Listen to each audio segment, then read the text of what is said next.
Coach sent me in halfway through the first quarter. Within 3 minutes, I got called twice for traveling and fumbled a pass, which went right through my hands and straight to the guy guarding me. He took it down the court and scored. At this rate, I'd set a new world record for turnovers. After the second travel, Trooper subbed me out. I looked at the scoreboard. Some of the bulbs were burned out, but the score was clear. Visitors 12, home 3. Home was us, the Buccaneers. Visitors were the Lodi Lions, and either they were a great team or I was making them look like one. I headed toward the far end of our bench area, as far from the coach as I could get, so he would forget about me. Maybe I could even quietly slip right out of the gym. But Trooper called my name and waved for me to put my chair right next to his. He held out his hand for a 5. Surprised, I gave him a weak tap. "Sorry, Coach." Trooper looked at me like he didn't know what I was talking about. "Did you travel on purpose?" I shook my head. "We've got a lot of goals out here, Carlos. Perfection is not one of them. And just to be clear, I didn't take you out because of turnovers. It was time to get Hot Rod back in.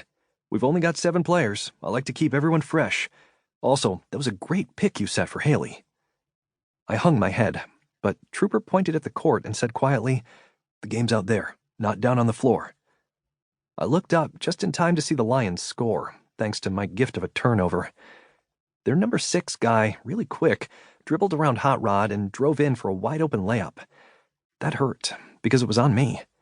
Worse, when the quarter ended and we huddled up, Trooper was all over James because he didn't pick up Hot Rod's man when he beat Hot Rod, after my turnover. "James," Trooper said, "on that last play." James nodded. He didn't look down. He looked straight at Coach, who continued, but not yelling, not foaming at the mouth like I've seen some coaches do. "Where was the weak side help, James?" Trooper demanded. "You needed to leave your man and pick up Hot Rod's man. When you go to sleep like that, our defense falls apart. If you're tired—" James shook his head. "I'm not tired, Coach." "Good. Then let's play some team defense, guys. And everyone, we need more movement on offense. Not just moving the ball around, but moving yourselves around. We look like a homework study group out there. Come on, we only get to play once a week, so let's play. What do you say? Hands in." My mind was spinning. I made 3 turnovers, got confused on defense, passed up an open shot, and Coach didn't say anything bad to me. But he jumped on James, our star player, for one mental mistake. Back when I was the star, anytime I messed up, the coach got on me pretty good. I didn't mind. He could call me out and correct me as much as he wanted to, as long as he let me keep shooting. A couple of guys on our team could barely dribble the ball. They made a lot of mistakes, but Coach never got on them, as long as they hustled. Now, that's who I was, the kid who is so bad that the coach doesn't even yell at him. The Buccaneers looked a little peppier opening the second quarter. Lodi hit 2 buckets, but we matched them with a rebound put back by James and a pass interception by Mia that she flipped to DJ for a layup. The Lodi coach called timeout. Trooper looked at me. "Carlos, go in for Haley. Her man likes to shoot outside, so play him tight. If he gets around you, you'll have help." I swallowed, my mouth dry, but nodded.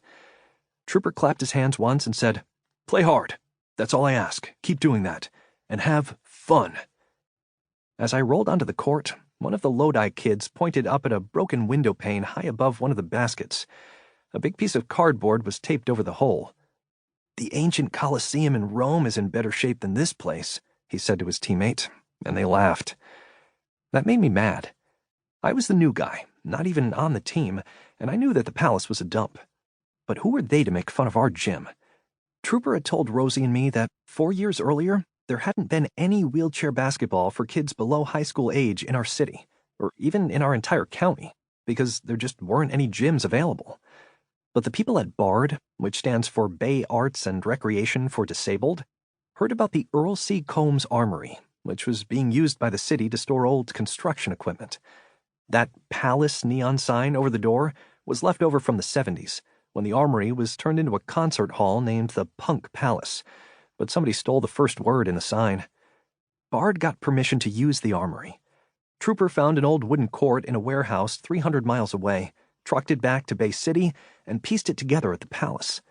They turned the old tin can of a building into the home gym of the Bay City Buccaneers. Suddenly, James was next to me. He had also heard the comment about our crummy gym. "This place may not be pretty," he said to the two Lions, "but you guys aren't exactly the Golden State Warriors." One of the kids shot back, "Scoreboard," shorthand for "you can say what you want, but we're winning the game." Not very original, but there it was. Visitors 18, home 7. Early in the third quarter, Mia hit me with a pass on the baseline, and I was wide open from 10 feet. One of the Lodi players started to come out to guard me, but his teammate yelled, "Let him go. Dude can't shoot."